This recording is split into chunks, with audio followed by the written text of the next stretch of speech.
सत श्री अकाल जी सारिਆਂ ਨੂੰ। मैं नवदीप सिंह वैल्डर इंस्पैक्टर बाबा फरीद ITI भुੱਚੋ कलां। ਅੱਜ ਦਾ ਜਿਹੜਾ ਮੇਰਾ ਟੌਪਿਕ ਹੈ, ਅੱਜ ਦਾ ਜਿਹੜਾ ਮੇਰਾ ਵਿਸ਼ਾ ਹੈਗਾ ਉਹ ਆ introduction and definition of welding.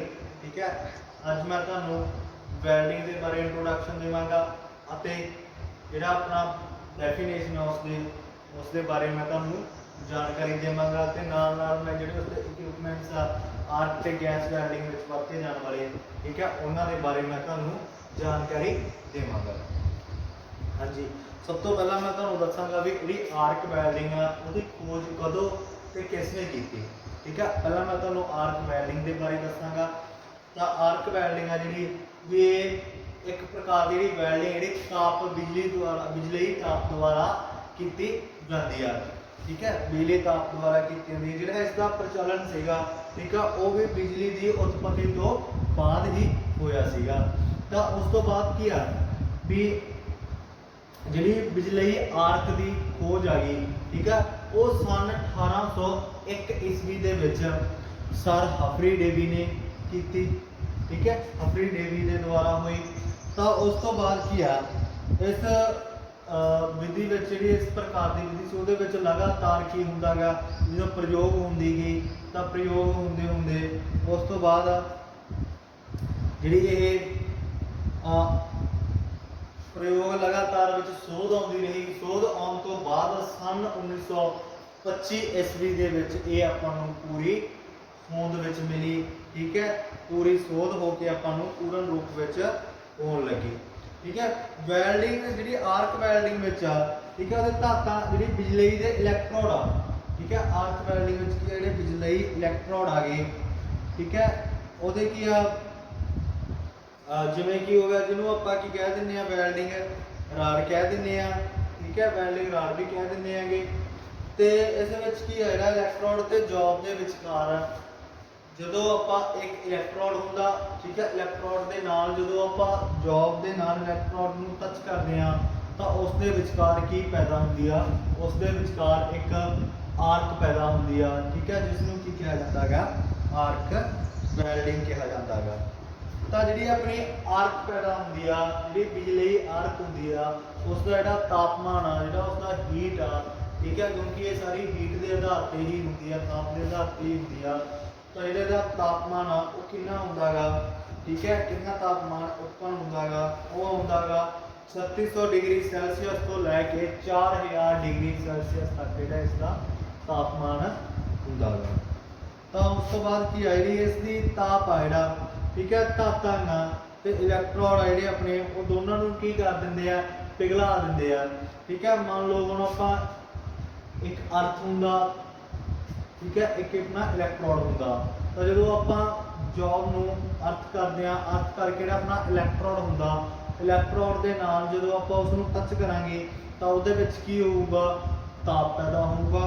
ठीक है, जो ताप पैदा हो गया तो ताप की करूँगा इलैक्ट्रोड के धात के नाल मिल के जी वो धात होंगी है उसनों की कर दिंदा पिघला दिंदा। जो उसनों पिघला दिंदा गा तो उस तो बाद की है ये जी प्रणाली हैगी। ठीक है, ये दो तरह की प्रणाली वरती जाती है। जी बिजली प्रणाली होंगी है, एक होंगी है AC तो एक होंगी है DC। जो AC होंगी है, ठीक है, AC को अल्टरनेटिव करंट कहा जाता है। जो अपना DC होंगे, DC करंट होंगे, उसनों डायरैक्ट करंट कहा जाता है। तो ये की होंगे जो वैल्डिंग करंट होंगे, ठीक है, जो आर्क करंट होंगे वो ट्रांसफार्मर द्वारा होंगे। ट्रांसफार्मर भी अपने दो प्रकार के होंगे, एक AC ट्रांसफार्मर होंगे वैल्डिंग ट्रांसफार्मर, एक DC वैल्डिंग ट्रांसफार्मर होंगे।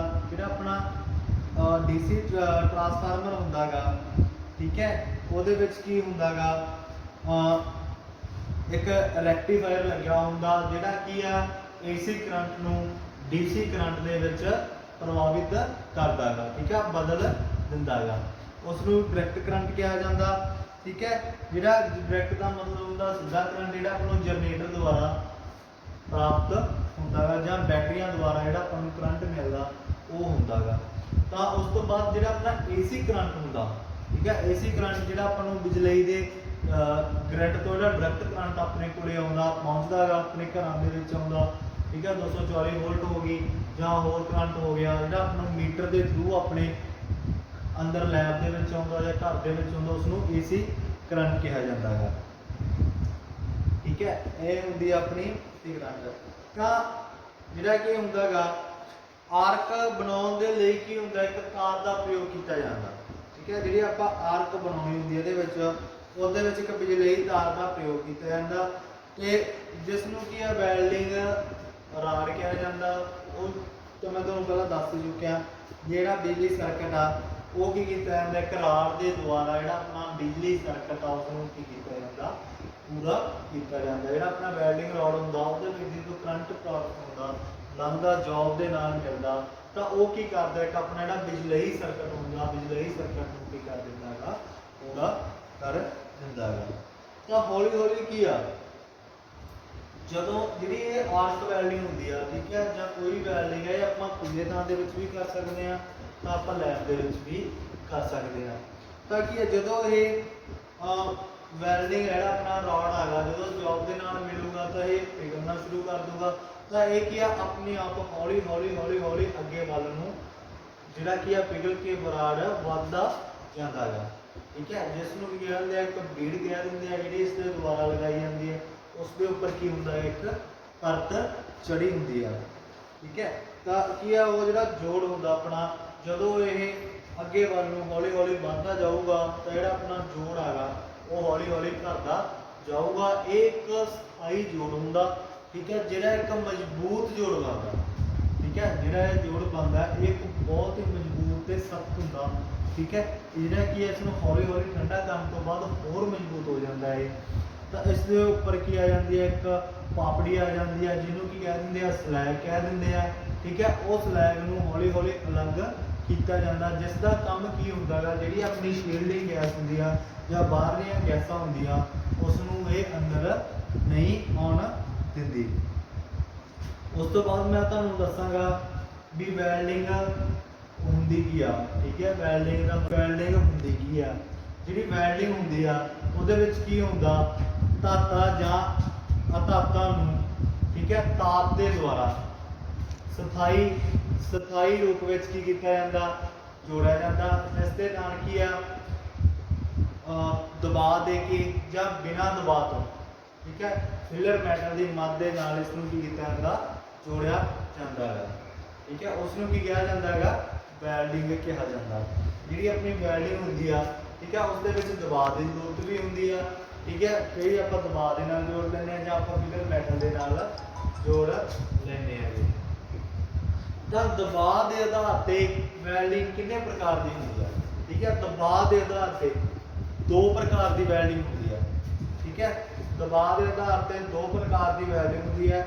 ਕਿਹੜੀ ਹੁੰਦੀ ਹੈ ਫਿਊਜ਼ਨ ਜਾਂ ਨਾਨ ਪ੍ਰੈਸ਼ਰ ਵੈਲਡਿੰਗ। ਠੀਕ ਹੈ ਸਭ ਤੋਂ ਪਹਿਲੀ ਕਿਹੜੀ ਹੁੰਦੀ ਹੈ ਫਿਊਜ਼ਨ ਜਾਂ ਨਾਨ ਪ੍ਰੈਸ਼ਰ ਵੈਲਡਿੰਗ ਤੇ ਜਿਹੜੀ ਦੂਸਰੀ ਹੁੰਦੀ ਆ ਜਿਹੜੀ ਦੂਸਰੀ ਵੈਲਡਿੰਗ ਹੁੰਦੀ ਆ ਉਹ ਕਿਹੜੀ ਹੁੰਦੀ ਹੈਗੀ ਪਲਾਸਟਿਕ ਜਾਂ ਪ੍ਰੈਸ਼ਰ ਵੈਲਡਿੰਗ। ਤਾਂ ਹੁਣ ਮੈਂ ਤੁਹਾਨੂੰ ਦੱਸਾਂਗਾ ਵੀ ਜਿਹੜੀ ਆਪਣੀ ਫਿਊਜ਼ਨ ਜਾਂ ਨਾਨ ਫਿਊਜ਼ਨ ਵੈਲਡਿੰਗ ਆ ਠੀਕ ਹੈ ਉਹ ਕਿਹੜੀ ਵੈਲਡਿੰਗ ਹੁੰਦੀ ਆ। ਠੀਕ ਹੈ ਇਸ ਵਿਧੀ ਵਿੱਚ ਕੀ ਹੁੰਦਾ ਹੈਗਾ ਜਿਹੜੇ ਆਪਣੇ ਜੋੜੇ ਜਾਣ ਵਾਲੇ ਪਾਰਟ ਹੁੰਦੇ ਆ ਠੀਕ ਹੈ ਉਸਦੇ ਕਿਨਾਰੇ ਹੁੰਦੇ ਜਿਹੜੇ ਤਾਂ ਉਹਦੇ ਕਿਨਾਰਿਆਂ ਨੂੰ ਗਰਮ ਕਰਕੇ ਜਿਹੜਾ ਉਹਦਾ ਗਲਨਾਤ ਬਿੰਦੂ ਹੁੰਦਾ ਠੀਕ ਹੈ ਉਹਦਾ ਗਲਨਾਤ ਹੁੰਦਾ ਉਸਦੇ ਗਲਨਾਤ ਤੱਕ ਕੀ ਕੀਤਾ ਜਾਂਦਾ ਹੈ ਉਸ ਨੂੰ ਲਿਜਾਇਆ ਜਾਂਦਾ ਜਾਂ ਪਹੁੰਚਾਇਆ ਜਾਂਦਾ। ਠੀਕ ਹੈ ਤਾਂ ਉਸ ਤੋਂ ਬਾਅਦ ਕੀ ਆ ਜਦੋਂ ਪਿਘਲਣਾ ਸ਼ੁਰੂ ਕਰ ਦਿੰਦੇ ਆ ਤਾਂ ਜਿਹੜੀ ਪਿਘਲਣਾ ਸ਼ੁਰੂ ਕਰ ਦਿੰਦੇ ਆ ਤਾਪ ਦੀ ਕਿਰਿਆ ਦੁਆਰਾ ਤਾਂ ਜਿਹੜਾ ਉਸਦਾ ਪਿਘਲਿਆ ਹੋਇਆ ਪਾਰਟ ਆ ਠੀਕ ਹੈ ਉਹ ਕੀ ਆ ਉਹਦੇ ਵਿੱਚ ਕੀ ਹੁੰਦੀ ਆ ਖਾਲੀ ਜਗ੍ਹਾ ਹੁੰਦੀ ਆ ਜਿਸ ਨੂੰ ਕੀ ਕਰਨਾ ਹੁੰਦਾ ਆਪਾਂ ਫਿਲ ਕਰਨਾ ਹੁੰਦਾ। ਠੀਕ ਹੈ ਉਸ ਨੂੰ ਕਾਹਦੇ ਦੁਆਰਾ ਫਿਲ ਕੀਤਾ ਜਾਂਦਾ ਹੈਗਾ ਫਿਲਰ ਮੈਟਲ ਦੇ ਦੁਆਰਾ ਕੀ ਕੀਤਾ ਜਾਂਦਾ ਉਸ ਨੂੰ ਭਰਿਆ ਜਾਂਦਾ। ਜਿਹੜਾ ਆਪਣਾ ਫਿਲਰ ਮੈਟਲ ਹੁੰਦਾ ਉਹ ਕਿੱਥੋਂ ਪ੍ਰਾਪਤ ਹੁੰਦਾ ਜਿਹੜਾ ਆਪਣਾ ਫਿਲਰ ਮੈਟਲ ਹੁੰਦਾ ਉਹ ਫਿਲਰ ਰੋਡ ਤੋਂ ਪ੍ਰਾਪਤ ਕੀਤਾ ਜਾਂਦਾ ਹੈਗਾ। ਠੀਕ ਹੈ ਤਾਂ ਇਸ ਵਿੱਚ ਕੀ ਆ ਜਿਹੜੇ ਮੁੱਖ ਆਪਣੇ ਧਾਤ ਹੁੰਦੀ ਆ ਉਸ ਨੂੰ ਪਿਘਲਾਉਣ ਦੇ ਲਈ ਜਾਂ ਤਾਂ ਆਕਸੀ ਅਸੈਟਲੀਨ ਜਾਂ ਜਿਹੜੀ ਆਪਣੀ ਇਲੈਕਟ੍ਰਿਕ ਆਰਕ ਵੈਲਡਿੰਗ ਹੁੰਦੀ ਆ ਉਸ ਦਾ ਕੀ ਕੀਤਾ ਜਾਂਦਾ ਹੈਗਾ ਪ੍ਰਯੋਗ ਕੀਤਾ ਜਾਂਦਾ। ਤਾਂ ਜਿਹੜੀ ਫਿਊਜ਼ਨ ਵੈਲਡਿੰਗ ਹੁੰਦੀ ਆ ਠੀਕ ਹੈ ਜਿਸ ਨੂੰ ਆਪਾਂ ਨਾਨ ਫਿਊਜ਼ਨ ਕਹਿ ਦਿੰਦੇ ਆ ਜਾਂ ਨਾਨ ਪ੍ਰੈਸ਼ਰ ਵੈਲਡਿੰਗ ਵੀ ਕਹਿ ਦਿੰਦੇ ਆ ਉਹਦੇ ਤੇ ਕੀ ਹੁੰਦਾ ਹੈ, ਉਸਨੂੰ ਸਿਰਫ ਤਾਪ ਦੇ ਦੁਆਰਾ ਹੀ ਪਿਘਲਾ ਕੇ ਜੋੜਿਆ ਜਾਂਦਾ, ਉਸ ਦੇ ਉੱਪਰ ਕੋਈ ਵੀ ਦਬਾਅ ਵਗੈਰਾ ਨਹੀਂ ਪਾਇਆ ਜਾਂਦਾ। ਤਾਂ ਜਿਵੇਂ ਹੁਣ ਮੈਂ ਤੁਹਾਨੂੰ ਦੱਸ ਦਿੰਦਾ ਵੀ ਇਹ ਨॉन ਫਿਊਜ਼ਨ ਵੈਲਡਿੰਗ ਹੈ ਜਿਹੜੀ ਕਿ ਨॉन ਪ੍ਰੈਸ਼ਰ ਵੈਲਡਿੰਗ ਹੈ। ਫਿਊਜ਼ਨ ਵੈਲਡਿੰਗ ਉਹ ਕਿਹੜੀ ਹੁੰਦੀ ਆ, ਠੀਕ ਹੈ। ਜਿਹੜੀ ਉਹਦੀ ਪਹਿਲੀ ਕੇਸ ਮੈਂ ਤੁਹਾਨੂੰ ਦੱਸ ਦਿੰਦਾ ਉਹ ਆਪਣੀ ਜਿਹੜੀ ਗੈਸ ਵੈਲਡਿੰਗ ਹੈ, ਠੀਕ ਹੈ। ਗੈਸ ਵੈਲਡਿੰਗ ਦੇ ਵਿੱਚ ਵੀ ਕੀ ਹੈ, ਜਿਵੇਂ ਤੁਹਾਨੂੰ ਦੱਸਿਆ ਅਸੈਟਲੀਨ ਜਾਂ ਆਪਾਂ ਇਲੈਕਟ੍ਰਿਕ ਆਰਕ ਦੇ ਨਾਲ ਆਪਾਂ ਫਿਊਜ਼ਨ ਵੈਲਡਿੰਗ ਕਰ ਸਕਦੇ ਹਾਂ, ਠੀਕ ਹੈ। ਤਾਂ ਦੂਸਰਾ ਕੀ ਆ, ਆਰਕ ਵੈਲਡਿੰਗ। ਆਰਕ ਵੈਲਡਿੰਗ ਦੇ ਵਿੱਚ ਵੀ ਕੀ ਹੁੰਦਾ, ਆਪਾਂ ਤਾਪ ਦੇ ਦੁਆਰਾ ਪਿਘਲਾਇਆ ਜਾਂਦਾ, ਠੀਕ ਹੈ। ਤਾਂ ਇਸ ਤੋਂ ਬਾਅਦ ਕੀ ਆ ਜਾਂਦੀ ਹੈ, ਥਰਮਲ ਵੈਲਡਿੰਗ ਆ ਜਾਂਦੀ ਹੈ, ਠੀਕ ਹੈ। ਥਰਮਲ ਵੈਲਡਿੰਗ ਤੋਂ ਬਾਅਦ ਕੀ ਆ ਜਾਂਦੀ ਆ, ਇਲੈਕਟ੍ਰਿਕ ਆਰਕ ਵੈਲਡਿੰਗ ਆ ਜਾਂਦੀ ਆ। ਤਾਂ ਜਿਹੜਾ ਇਸ ਦਾ ਦੂਸਰਾ ਪੁਆਇੰਟ ਆ, ਠੀਕ ਹੈ, ਪ੍ਰੈਸ਼ਰ ਜਾਂ ਪਲਾਸਟਿਕ ਵੈਲਡਿੰਗ, ਠੀਕ ਹੈ। ਮੈਂ ਹੁਣ ਤੁਹਾਨੂੰ ਉਸ ਦੇ ਬਾਰੇ ਦੱਸ ਦਾਂਗਾ, ਠੀਕ ਹੈ। ਇਹਦੇ ਵਿੱਚ ਕੀ ਹੈ, ਜਾਂ ਪ੍ਰੈਸ਼ਰ ਜਾਂ ਪਲਾਸਟਿਕ ਵੈਲਡ, ਇਸ ਵਿਧੀ ਦੁਆਰਾ ਜਿਹੜਾ ਆਪਣਾ ਜੌਬ ਦੇ ਪਾਰਟ ਹੁੰਦੇ ਆ, ਕਿਨਾਰੇ ਹੁੰਦੇ ਆ, ਉਹਨਾਂ ਕਿਨਾਰਿਆਂ ਨੂੰ ਕੀ ਕੀਤਾ ਜਾਂਦਾ ਹੈਗਾ, ਪਿਘਲਣ ਦੀ ਅਵਸਥਾ ਵਿੱਚ ਲਿਆਇਆ ਜਾਂਦਾ, ਠੀਕ ਹੈ। ਉਸ ਤੋਂ ਬਾਅਦ ਕੀ ਆ, ਉਸ ਦੇ ਕਿਨਾਰਿਆਂ ਦੇ ਉੱਪਰ ਪ੍ਰੈਸ਼ਰ ਪਾ ਕੇ ਜਾਂ ਦਬਾਅ ਪਾ ਕੇ ਕੀ ਕੀਤਾ ਜਾਂਦਾ ਹੈਗਾ, ਉਸ ਨੂੰ ਜੋੜਿਆ ਜਾਂਦਾ ਹੈਗਾ, ਠੀਕ ਹੈ। ਇਸ ਜਿਹੜੀ ਵਿਧੀ ਹੁੰਦੀ ਆ, ਇਹ ਪਲਾਸਟਿਕ ਜਾਂ ਪ੍ਰੈਸ਼ਰ ਵਿਧੀ ਵਿੱਚ ਇਹ ਵੀ ਆਪਣਾ ਫਿਲਰ ਮੈਟਲ ਹੁੰਦਾ, ਉਸ ਦੀ ਜ਼ਰੂਰਤ ਨਹੀਂ ਹੁੰਦੀ।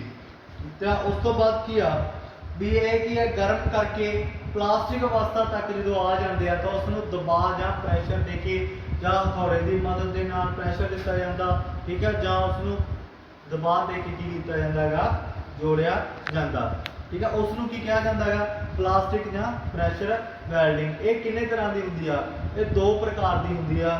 ਕਿਹੜੀ ਫੋਰਜ ਵੈਲਡਿੰਗ ਤੇ ਰੈਜ਼ਿਸਟੈਂਸ ਵੈਲਡਿੰਗ। ਇਹ ਜਿਹੜੀਆਂ ਪਲਾਸਟਿਕ ਵੈਲਡਿੰਗ ਦੀਆਂ ਦੋ ਵਿਧੀਆਂ ਹੈਗੀਆਂ। ਤਾਂ ਮੈਂ ਅੱਜ ਤੁਹਾਨੂੰ ਦੱਸਿਆਗਾ ਵੀ ਆਰਕ ਵੈਲਡਿੰਗ ਦੀ ਖੋਜ ਕਦੋਂ ਹੋਈ, ਠੀਕ ਹੈ, ਕਿਸਨੇ ਕੀਤੀ ਤੇ ਆਰਕ ਵੈਲਡਿੰਗ ਹੁੰਦੀ ਕੀ ਆ, ਠੀਕ ਹੈ। ਤਾਂ ਉਸ ਤੋਂ ਬਾਅਦ ਮੈਂ ਤੁਹਾਨੂੰ ਦੱਸਿਆ ਵੀ ਜਿਹੜੀਆਂ ਆਪਣੀਆਂ ਦੋ ਵਿਧੀਆਂ ਸੀਗੀਆਂ, ਦਬਾਅ ਦੇ ਆਧਾਰ ਤੇ ਵੈਲਡਿੰਗ ਹੈ ਜਿਹੜੀ ਉਹ ਕਿੰਨੇ ਪ੍ਰਕਾਰ ਦੀ ਹੁੰਦੀ ਆ, ਦਬਾਅ ਦੇ ਆਧਾਰ ਤੇ ਮੈਂ ਤੁਹਾਨੂੰ ਦੱਸ ਚੁੱਕਿਆ ਦੋ ਪ੍ਰਕਾਰ ਦੀ ਹੁੰਦੀ ਆ, ਠੀਕ ਹੈ। ਕਿਹੜੀ ਹੁੰਦੀ ਆ, ਇੱਕ ਫਿਊਜ਼ਨ ਜਾਂ ਨॉन ਪ੍ਰੈਸ਼ਰ ਵੈਲਡਿੰਗ, ਦੂਸਰੀ ਕੀ ਹੁੰਦੀ ਆ, ਪ੍ਰੈਸ਼ਰ ਜਾਂ ਪਲਾਸਟਿਕ ਵੈਲਡਿੰਗ ਹੈ। ਇਹ ਅੱਜ ਦਾ ਜਿਹੜਾ ਆਪਣਾ ਟੌਪਿਕ ਸੀ। Thank you.